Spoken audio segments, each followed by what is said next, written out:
Church family, we are back at it. Today we are looking at Genesis chapter 25 and 26. Let's dig straight into the story. Let's get it. Chapter 25. Abraham again took a wife, and her name was Keturah. And she bore him Zimran, Jokshan, Medan, Midian, Ishbak, and Shua. Jokshan begot Sheba and Dedan. And the sons of Dedan were Ashurim, Letushim, and Leumim. And the sons of Midian were Ephah, Epher, Henoch, Abida, and Eldaah. All these were the children of Keturah. And Abraham gave all that he had to Isaac. But Abraham gave gifts to the sons of the concubines which Abraham had, and while he was still living he sent them eastward, away from Isaac his son, to the country of the east. This is the sum of the years of Abraham's life which he lived, 175 years. Then Abraham breathed his last, and died in a good old age, an old man and full of years, and was gathered to his people. And his sons Isaac and Ishmael buried him in the cave of Machpelah, which is before Mamre, in the field of Ephron, the son of Zohar the Hittite, the field which Abraham purchased from the sons of Heth. There Abraham was buried, and Sarah his wife. And it came to pass, after the death of Abraham, that God blessed his son Isaac. And Isaac dwelt at Beer-lahai-roi. Now this is the genealogy of Ishmael, Abraham's son, whom Hagar the Egyptian, Sarah's maidservant, bore to Abraham. And these were the names of the sons of Ishmael, by their names, according to their generations. The firstborn of Ishmael, Nebajoth, then Kedar, Adbeel, Mibsam, Mishma, Duma, Massa, Hadar, Tema, Jetur, Naphish, and Kedemah. These were the sons of Ishmael, and these were their names, by their towns and their settlements, 12 princes according to their nations. These were the years of the life of Ishmael, 137 years. And he breathed his last, and died, and was gathered to his people. They dwelt from Havilah, as far as Shur, which is east of Egypt, as you go toward Assyria. He died in the presence of all his brethren. This is the genealogy of Isaac, Abraham's son. Abraham begot Isaac. Isaac was 40 years old when he took Rebekah as wife, the daughter of Bethuel the Syrian of Padan Aram, the sister of Laban the Syrian. Now Isaac pleaded with the Lord for his wife, because she was barren, and the Lord granted his plea, and Rebekah his wife conceived. But the children struggled together within her, and she said, If all is well, why am I like this? So she went to inquire of the Lord. And the Lord said to her, 2 nations are in your womb, 2 people shall be separated from your body. 1 people shall be stronger than the other, and the older shall serve the younger. So when her days were fulfilled for her to give birth, indeed there were twins in her womb, and the first came out red. He was like a hairy garment all over, so they called his name Esau. Afterward his brother came out, and his hand took hold of Esau's heel, so his name was called Jacob. Isaac was 60 years old when she bore them. So the boys grew, and Esau was a skillful hunter, a man of the field, but Jacob was a mild man, dwelling in tents. And Isaac loved Esau because he ate of his game, but Rebekah loved Jacob. Now Jacob cooked a stew, and Esau came in from the field, and he was weary. And Esau said to Jacob, Please feed me with that same red stew, for I am weary. Therefore his name was called Edom. But Jacob said, Sell me your birthright as of this day. And Esau said, Look, I am about to die, so what is this birthright to me? Then Jacob said, Swear to me as of this day. So he swore to him, and sold his birthright to Jacob. And Jacob gave Esau bread and stew of lentils. Then he ate and drank, arose, and went his way. Thus Esau despised his birthright. Chapter 26.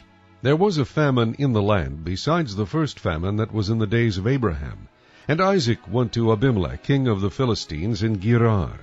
Then the Lord appeared to him and said, Do not go down to Egypt. Live in the land of which I shall tell you.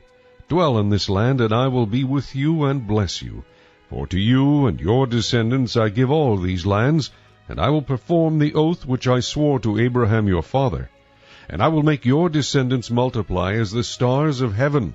I will give to your descendants all these lands, and in your seed all the nations of the earth shall be blessed, because Abraham obeyed my voice, and kept my charge, my commandments, my statutes, and my laws. So Isaac dwelt in Gerar, and the men of the place asked about his wife, and he said, She is my sister. For he was afraid to say, She is my wife, because he thought, lest the men of the place kill me for Rebekah, because she is beautiful to behold. Now it came to pass, when he had been there a long time, that Abimelech king of the Philistines looked through a window, and saw, and there was Isaac showing endearment to Rebekah his wife. Then Abimelech called Isaac and said, Quite obviously she is your wife, so how could you say she is my sister? Isaac said to him, Because I said, Lest I die on account of her. And Abimelech said, What is this you have done to us? One of the people might soon have lain with your wife, and you would have brought guilt on us. So Abimelech charged all his people, saying, He who touches this man or his wife shall surely be put to death. Then Isaac sowed in that land, and reaped in the same year 100-fold, and the Lord blessed him. The man began to prosper, and continued prospering, until he became very prosperous. For he had possessions of flocks, and possessions of herds, and a great number of servants. So the Philistines envied him. Now the Philistines had stopped up all the wells which his father's servants had dug in the days of Abraham his father, and they had filled them with earth. And Abimelech said to Isaac, Go away from us, for you are much mightier than we.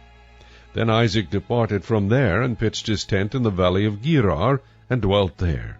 And Isaac dug again the wells of water which they had dug in the days of Abraham his father, for the Philistines had stopped them up after the death of Abraham.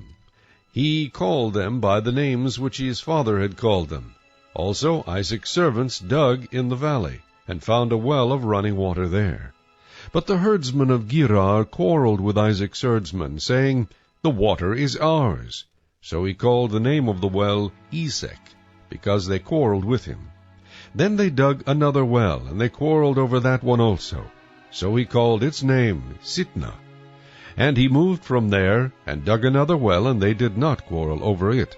So he called its name Rehoboth, because, he said, For now the Lord has made room for us, and we shall be fruitful in the land.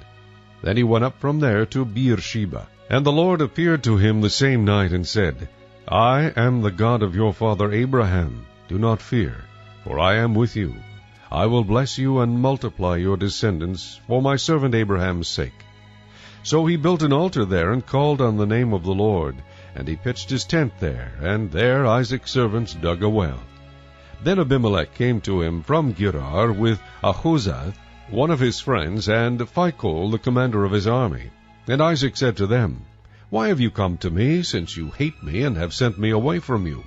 But they said, We have certainly seen that the Lord is with you. So we said, Let there now be an oath between us, between you and us, and let us make a covenant with you, that you will do us no harm, since we have not touched you, and since we have done nothing to you but good, and have sent you away in peace. You are now the blessed of the Lord. So he made them a feast, and they ate and drank.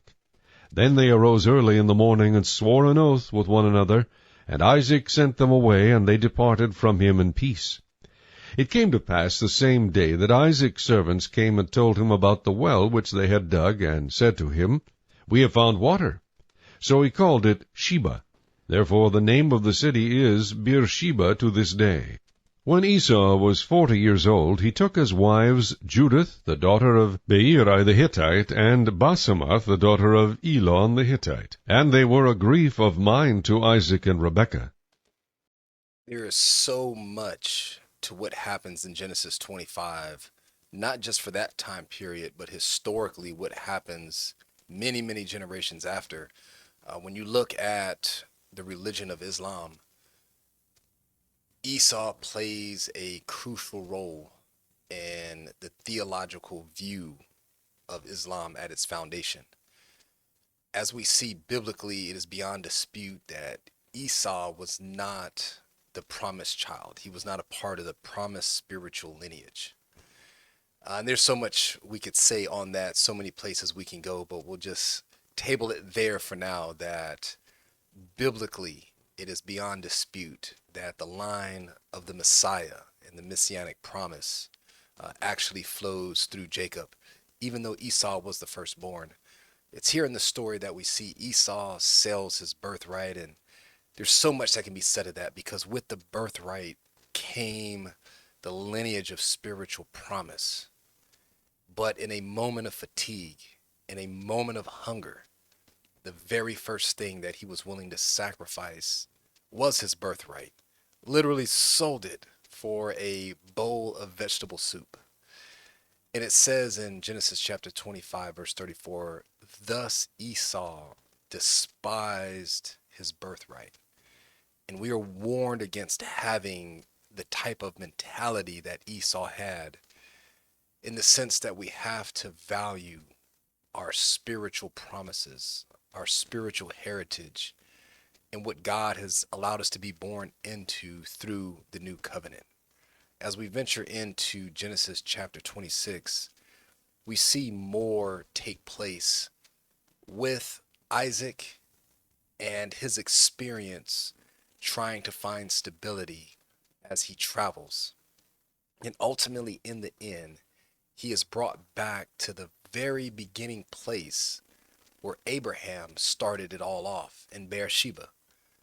The first building of the altar that Abraham does, the place that he continues to come back to on his own journey. Isaac finds himself there, and God reveals himself to him at that very location. And Isaac finds himself building an altar in the very location that Abraham did. And it's just interesting seeing the spiritual purpose that God works out for Isaac in the same way that he did Abraham. And I guess that's a prayer for all of us and for all of our children, that as they grow, as they get into adulthood, that they would come to build the same place of worship, that God would bring them to some of the same places spiritually that developed us and brought us into dependence on God, that God would indeed do the same for him. As we close out Genesis 26, we see the providence of God giving them a stable place within the promised land, blessing them, but also giving them the ability to sustain that blessings. One consistent theme is that God would not allow the promise to continue without divine intervention. And so when Isaac is able to get Rebekah pregnant, it is only done as a result of the prayers that were offered, because the same way Sarah's womb was shut up, Rebekah's womb as well was shut up by God. And she was not able to give birth to a child until that thing was done through prayer and she received strength directly from God, showing that nothing pertaining to the promise could be done solely by human effort and activity, that it is only the divine intervention of God that is able to produce what is needed to keep this promise going forward.